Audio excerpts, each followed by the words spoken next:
Hello and welcome back once again to movie reviews. Maybe saying, hey, you're not in the car, what's going on? Well, it's 120 degrees outside, still haven't fixed my air conditioner, and my battery for my camera no longer holds a charge, so I have to leave it plugged in. So, gonna have to start doing these in the house for a while, at least until I get either a new camera or it cools down, or I figure out why my cigarette lighter adapter in my car doesn't work anymore. That's where I would normally plug the camera in. So, we're back. It's been a while. So I finally got around to going to see Avengers Age of Ultron. I know I said I was going to see it a while back. It's probably on its way out of the theater now. It's down to like 3 showings a day or something like that. So it'll probably be going out soon. Most of you have probably already seen it. If you haven't, why not? Go watch it. So I said I would do a review on it, so here it is. Again, sorry it's taken so long. Movie reviews are coming back more regularly. My financial situation is finally resolving to where I can start seeing some movies again. It probably won't be too many to start with. Got to build up a little bit of revenue before I can start dumping a bunch back into the show. But it's coming back. So, with that said, let's get into Age of Ultron. Before I begin, I do want to mention that this is kind of a morning after film review. I actually saw it yesterday, and like I said, with the problems with the camera and stuff, I was going to do them in the house, and my roommates were off work the other day, yesterday, so I couldn't do anything because they just don't leave the fucking house ever. But they're gone right now, so got the camera on and going to talk about Age of Ultron. Really, maybe I should start doing all these as a morning after, because that's kind of really the test of how good a movie was, is how much of it you remember the next day, right? Anyway, so what did I think of Age of Ultron? I enjoyed it, but I didn't enjoy it as much as the first one. Some aspects of it were just as good, if not better, than the first one. They continued the story really well to where I liked that portion. But like a lot of the overall story pacing wasn't as good as the first one was. So we're going to get into the summary, so if you don't want to know any spoilers, you might want to skip ahead a little bit, but I'm going to try and be spoiler free for the most part. But you have been warned, so if I do spoil something, sorry. So we start out with the Avengers already assembled, and they're in the middle of a mission, just running around smashing stuff. I have seen where some people say they have a problem with this, and there should have been a lead-in to them assembling, and one person actually made a really good point that if you watch Agents of S.H.I.E.L.D., they did. But at the same time, I would have at least liked to have seen like an exposition dump. Like, you could have had them on a plane, or like one of the Quinjets or something, flying into the area and doing like a mission briefing, and then drop out of the plane and then start the battle, because at least then it's kind of not just throwing everyone raw into like, wow, well, there's a bunch of action, what the hell's going on. They do give an exposition dump, but it's after all that. But the fight scene was good. One thing I have noticed, at least in this one, and I hope it doesn't continue, is when all the Avengers are in one tight group together doing a lot of action stuff, the CG of it all is really obvious. Like when you got Thor flying through the air with his hammer, and Iron Man come flying through, and then the Hulk's doing his charge through. Then you put like the more non-powered people like Black Widow and Hawkeye into the same shot. The CG just really stands out as like that uncanny valley thing where your eye starts to look for, it looks so real, like your eye sees the things that are wrong more than it sees what's right. If you don't understand what I'm talking about, look up the uncanny valley. So we get through that, and then we find out why they're there. And basically, at some point, Loki's pokey stick got stolen, and they finally managed to track it down to here, so they're going in to get it. So, spoiler, they get it back. And for some reason, the video on my camera is jumping digitally, so if it's really distorted, sorry about that. Last time it did that, it didn't affect the actual playback of the video, so hopefully it's not. So they get the Loki Pokey stick back, and Thor's going to take it back to Asgard, and Tony says, well, can I have a couple days to study it? And Thor's like, well, I'm leaving in 3 days, so you can study it until I leave, because I guess he's going to hang out at Avengers Tower. So Tony starts studying it, and they have this party, and he kind of calls Bruce Banner aside and starts talking to him about what he's finding in the staff, and that's that the gem holds an artificial intelligence that just barely rivals Jarvis. So then Tony starts talking about this theory that he had about Ultron, which this is something apparently him and Bruce Banner had discussed outside of the movie universe, because there's like, hey, remember when we were talking about Ultron? And he's like, yeah, but I thought that was just theoretical. He's like, well, it was until now.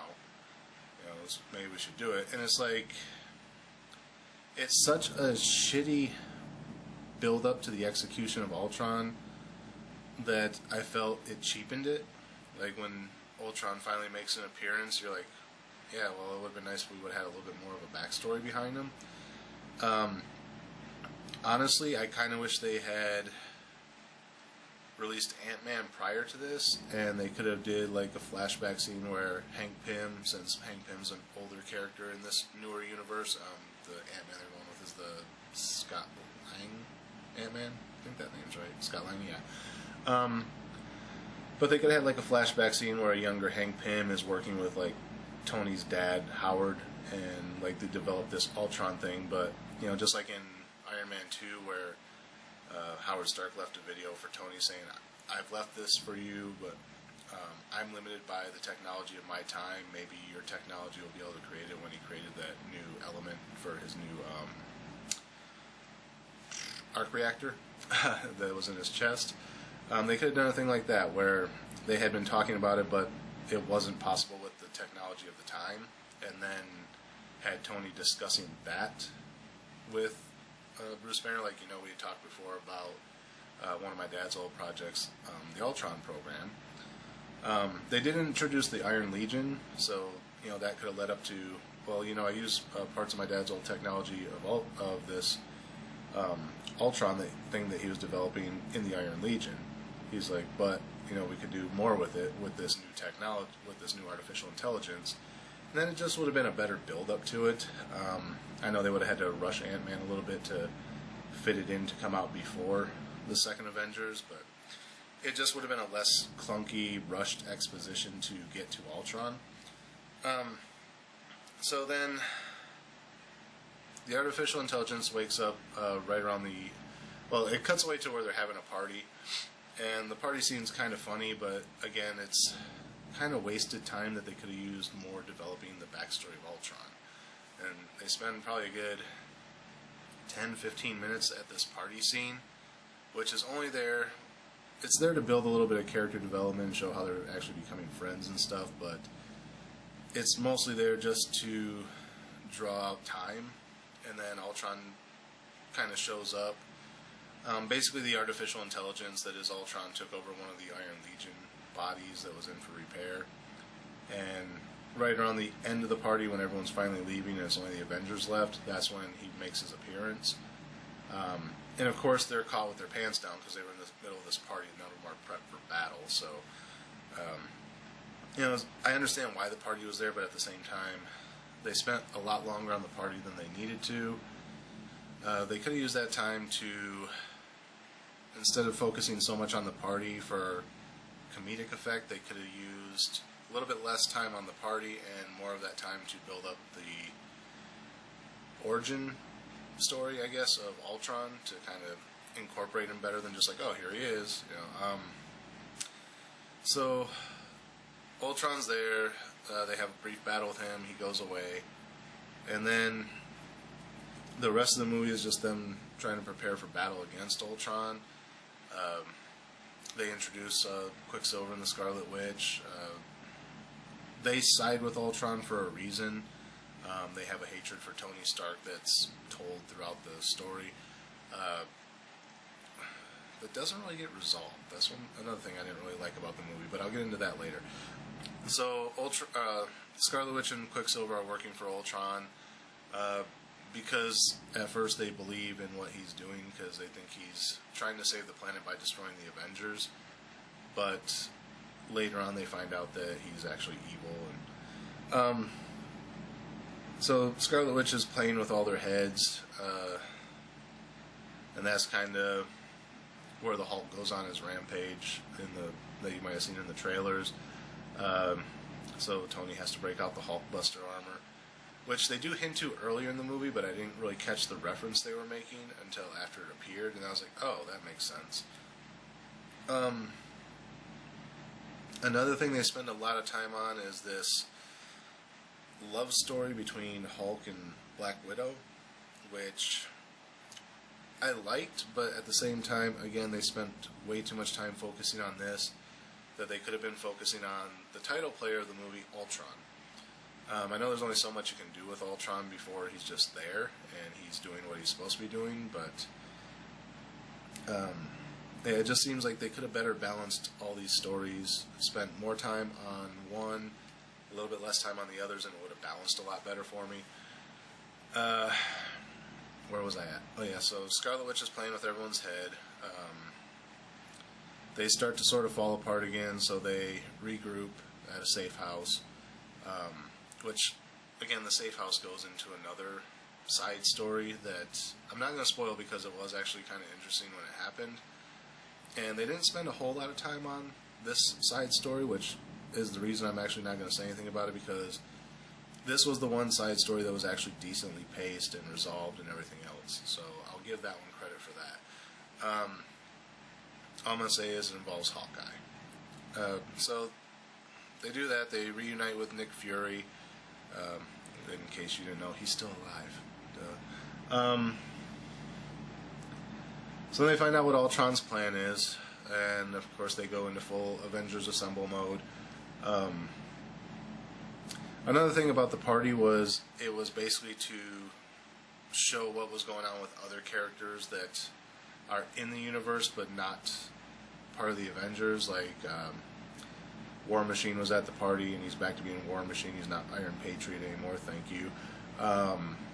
And Falcon was there, and I'm trying to think if there was someone else there. So those two were there, so you can at least know what they've been up to since they're not in the main story arcs anymore. So they reunite with Fury, they find out what Ultron's plan is, and of course the Avengers assemble once again to go battle Ultron. Throughout the battle, at some point, Scarlet Witch... I almost skipped over a huge chunk. Vision. In case you didn't know, Vision's in this movie.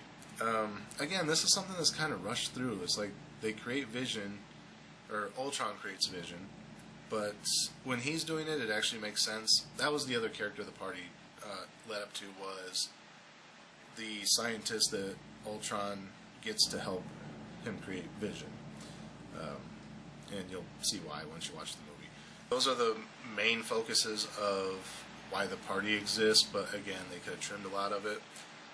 So Ultron gets the help of this person to help him create Vision, which is supposed to be, throughout the movie, Ultron is upgrading his bodies. Like, at first he's just the Iron Legion remodeled. Then they go on this mission to steal vibranium, which they got from a smuggler who stole it from Wakanda. Sorry, I almost said Uganda, and I knew that wasn't right. Wakanda, which, if you don't know comics, is where Black Panther's from. So that's a tie-in to lead into the Black Panther movie that's coming up, so he can join the Avengers in probably Infinity War, if not sooner. So as he's upgrading his bodies, he goes from the Iron Legion to the vibranium bodies, and his ultimate goal is to create the Vision body, which he's going to transfer his own intelligence into. And of course, the Avengers intercept the Vision body with the help of Quicksilver and Scarlet Witch, because the Vision body Scarlet Witch can actually read the mind of, where the metal bodies she couldn't. And that's when she actually sees what Ultron's ultimate plan is. Again, spoilers. And she's like, we agreed to help you because we thought you were trying to save the world. And he's like, I am. Obviously machine logic. So the only way to protect humanity is by destroying humanity. So now Scarlet Witch can see that this is his plan. So they turn against him, and they don't necessarily want to help the Avengers because of this issue they have with Tony Stark, but they end up helping them anyway. And throughout the course of it, they're told, regardless of what your problem is, regardless of what you did, if you're fighting alongside of us right now, you're Avengers, and blah blah blah. So they all join together to stop Ultron. Towards the end, War Machine does make an appearance to provide backup to a degree, but Falcon never makes an appearance. He was at the party, but he doesn't actually show up as backup like I thought he was going to. When I saw War Machine, I was like, oh, Falcon's going to be right behind him, but now Falcon doesn't make another appearance in the entire movie. So they have the battle with Ultron. Of course, the Avengers win. I will say, big spoiler here, I'm not going to tell you who, but the Avengers win, but not without casualty. That's all I'm going to say about that. Big spoiler, but I'm not going to say who it was. So you'll just have to figure that out on your own. So then, that's all wrapped up. So we cut to the Avengers again splitting up to go their separate ways. But it also ends with Stark and Captain America opening this new Avengers training facility, aside from Avengers Tower. And this was one thing I actually liked about the movie, is they're now introducing side Avengers. So instead of just the main, like Iron Man, Captain America, Thor, Black Widow, Hawkeye, they're starting to introduce other people who are going to be in the Avengers group. So, like, if Robert Downey Jr. doesn't want to reprise his role as Iron Man for a future Avengers film, they could swap him out with someone else. And again, why these people were at the party was the main people that they have as this new line of Avengers is War Machine, Falcon, Quicksilver, Scarlet Witch, and Vision. So those are almost a whole other team, basically. So everyone kind of parts ways. Cap and Black Widow are there to train the new people, and that's more or less the end of the movie. So if you haven't seen it, I basically just told you the whole thing, but it is definitely worth seeing. Like I said, some parts drag out because I think they could have been paced a lot better. But overall, I liked it. Like I said, maybe not as much as the first one, but that's mostly because of the clunky storytelling. With a little bit of rework, it would have been just as good, if not better, than the first one. Once you get past all the clunky storytelling, you get into the main action of the Avengers assembling to fight Ultron, and everything, all the plans are in motion and everything. It's just as good, if not better, than the first one. It's just getting to that point that drags on. The other thing I said I was going to mention is when Quicksilver and Scarlet Witch agreed to join the Avengers, that whole thing with Tony Stark just kind of, because they had this issue with Tony Stark, which is why they were against him in the first place, or against the Avengers in the first place, that whole thing's just forgotten. It's like, oh, don't worry about it. Like, they don't even have a confrontation. They don't say anything to Tony Stark about, the whole reason we did this was because of you. They don't have any resolution in it. It's just like, oh, we forgot about that. It's like the writers forgot to resolve that issue, unless it's going to come up later. Yeah, so that was another main flaw that I had with it. But yeah, that's basically it. Overall, I liked the movie. Would I recommend it? Yes. If you haven't already seen it, why? Are you waiting for it to come out on DVD? If you are, go buy it, because despite what I just told you about the movie, there's actually a lot more to it. Definitely worth watching. As far as a star rating on this one, if I remember right, what did I give the first Avengers? I'm thinking I gave that one a 4.5, or was it a 4? I'm going to give this one, just because of the flaws. Like I said, it did pick up towards the end, but because it was such a heavy weight to get to the ending, it's going to lose a little bit for that. So I'm going to say it's a 3.5. I want to say 3 3/4 because it's closer to a 4, but I don't do 3/4. It's either on the mark, half, or the next mark. Basically, it's a 10-star scale. I just summed up into a 5-star scale. So if I were to go, because I do like 1, 1.5, 2, 2.5, 3, and so on. So by the time I get up to 5, I'm actually at 10. So if I was going to put it on a 10 scale, I'd say it's about, let's see, 5, 10, 4, 8, yeah, I'm going to say about a 7. It's about a 7 movie.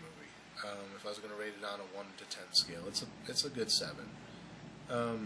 Pushing close to an 8, but I'm going to say a 7. Actually, here, I'll do you this. On a 10 scale, I rate it 7.5. There, how's that? Because now I'm going on to a 20 scale.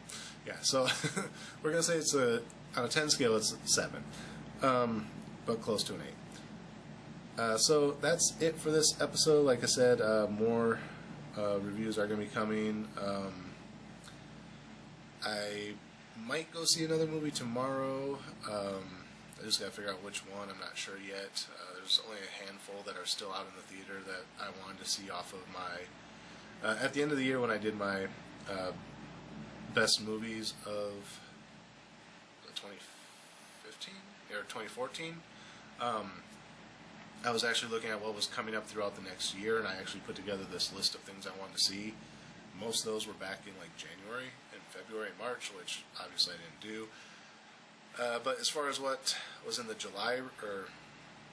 but as far as what was in like the summer range of things I wanted to see, there's only a handful of those that are still in the theater, so I'm going to try and see those while they're still there. Again, they're not going to be really timely because most people have probably already seen them. But yeah, I'm going to try just to get some stuff out here, just to try and get people watching again, because I do miss doing this. Like I said, I just had that odd financial crunch that hit me kind of unexpectedly. I have been putting out some more product placement videos. The gameplay videos, right now it's only Safe Crackers and Another Perspective, because I actually did like a 3-hour recording session on those. I'm just kind of splitting them up and releasing them. And those are the only 2 games I've played back before I kind of stopped doing anything. More games will be coming up again, as I'm on a weird work schedule right now, so just to sit here and play games and record, again, it's kind of a deal with the roommates being home or not, so those will be coming back. Just have to find time to be awake enough to do it and have the house to myself. So until next time, I actually watched an old video the other day and remembered that I used to have a ending phrase for this, which I stopped using at some point, probably because I forgot. But as always, thanks for watching, and until next time, we'll see you at the movies.